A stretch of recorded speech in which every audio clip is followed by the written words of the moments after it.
नमस्कार दोस्तों, मैं हूं अंशु कुमार और आप मुझे देख रहे हैं प्राइम लाइव पर। रामायण काल में एक बार लंका जला था और उसे श्री राम के परम भक्त श्री अंजनी पुत्र हनुमान ने जलाया था। लेकिन इस बार फिर श्रीलंका जल उठा है और इस बार उसके अपने ही दूत यानी अपने ही जनता ने जलाया है। पिछली बार जब रामायण काल में लंका जली थी तो उसका कारण आप सबको पता है, लेकिन इस बार जो जल रही है उसका कारण है श्रीलंका में तेजी से बढ़ती हुई सामानों का दाम। श्रीलंका में सत्तारूढ़ राजपक्षे परिवार के एक घर को जला दिया गया है और उसके बाद वहां पूरे देश में कर्फ्यू लगा दिया गया है और यहां तक कि यह आदेश दे दिया गया है कि अगर कोई कानून को तोड़ता है या फिर उल्लंघन करता है तो सेना उसे तुरंत गोली मार दे।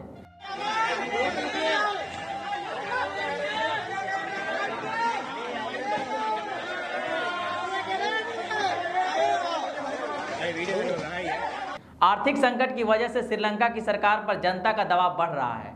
इसी हालात को देखते हुए श्रीलंका के प्रधानमंत्री महिंदा राजपक्षे ने बीते सोमवार को प्रधानमंत्री पद से इस्तीफा दे दिया, लेकिन इसके बावजूद लोगों का गुस्सा थमा नहीं और दिन भर अराजकता का माहौल बना रहा। एक भीड़ ने महिंदा राजपक्षे के घर को घेरा था। उस समय महिंदा राजपक्षे वहीं अपने आवास में मौजूद थे। लोग घर में आग लगाने ही वाले थे कि सुरक्षा पहरे में तैनात जवान अश्रु गैस और हवा में गोलियां दागते हुए प्रधानमंत्री को सुरक्षित उनके आवास से बाहर निकाला। श्रीलंका में कर्फ्यू के बावजूद विरोध प्रदर्शनों का सिलसिला जारी है। सोमवार से अभी तक लगभग 10 लोगों की मौत हो चुकी है और 200 से ज्यादा लोग घायल हो चुके हैं। बसें पानी में डुबो दिए गए हैं, कुछ के शीशे तोड़ दिए गए हैं और जलते हुए टायरों से अभी भी धुआं उठ रहा है। प्रधानमंत्री के घर के बाहर भारी संख्या में सुरक्षा कर्मी तैनात है। वहां काफी अफरा तफरी का माहौल बना हुआ है। समंदर के किनारे बने पार्क गोल फेस ग्रीन पर प्रदर्शनकारी अभी भी इकट्ठा हो रहे हैं। कुछ लोगों का कहना है कि सरकार समर्थक भीड़ ने उन पर हमला किया है। इसके बाद प्रदर्शनकारियों ने प्रधानमंत्री के समर्थकों के खिलाफ केस फाइल कर रहे हैं। अधिकारियों ने बताया कि कोलंबो में 2 लोगों ने पुलिस के एक आला अधिकारी पर हमला भी किया है और उस अफसर का अस्पताल में इलाज चल रहा है। हमले की वजह यह थी कि हमलावरों की राय में वह सरकार विरोधी प्रदर्शनकारियों पर हमला होने से रोकने में नाकाम रहे थे। एक रिपोर्ट के मुताबिक सोमवार रात श्रीलंका में 50 से ज्यादा राजनेताओं के घर जला दिए गए।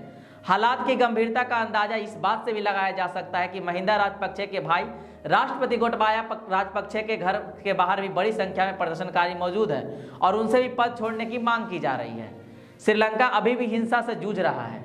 कई राजनेताओं ने सुरक्षित जगह पर पनाह ले रखी है या फिर वे जनता के सामने आने से बच रहे हैं। कभी यह प्रदर्शनकारी प्रधानमंत्री महिंदा राजपक्षे को कभी सिंहला बहुसंख्यक के बार के हीरो के तौर पर देखते थे, आज वही लोग अचानक से खलनायक बन गए हैं।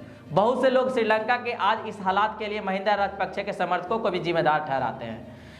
अब तक यह होता आया था कि राजपक्षे परिवार हर मौके पर एक दूसरे के साथ खड़ा दिखता था, लेकिन इस बार उनके मतभेद खुलकर सामने आ गए हैं। समस्याओं की शुरुआत उस घड़ी शुरू हुई जब गोटाबाया ने परिवार के मुखिया महिंदा से जिम्मेदारी लेते हुए इस्तीफा देने के लिए कहा। श्रीलंका की राजनीति पर सालों तक वर्चस्व बनाए रखने वाला राजपक्षे परिवार इस संकट से कैसे उबर पाएगा, अब यह सवाल सबके सामने है।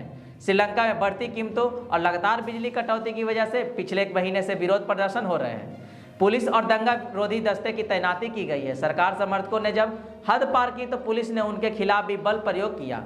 सरकार समर्थकों के हमले के बाद विरोधी प्रदर्शनकारियों ने बदले की कार्यवाही की और उन्होंने हमला बोला और सत्तारूढ़ पार्टी के सांसदों को निशाना बनाया।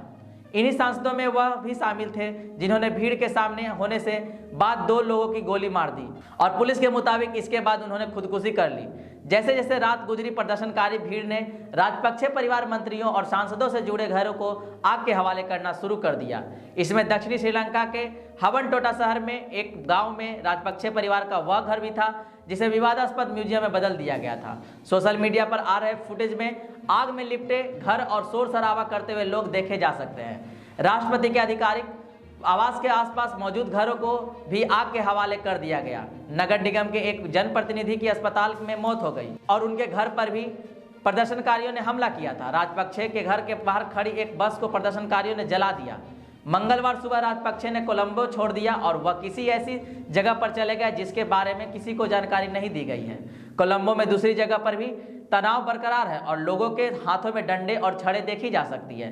एयरपोर्ट रूट और उन तक पहुंचने वाले राष्ट्र को प्रदर्शनकारियों ने ब्लॉक कर दिया है। आपको बता दें कि साल 1948 में ब्रिटेन से आज़ादी मिलने के बाद से श्रीलंका अब तक के सबसे बदतरीन आर्थिक संकट से गुजर रहा है। आज की वीडियो में बस इतना ही। जानकारी अगर पसंद आई हो तो लाइक शेयर सब्सक्राइब कर दें। वीडियो में अब तक बने रहने के लिए धन्यवाद।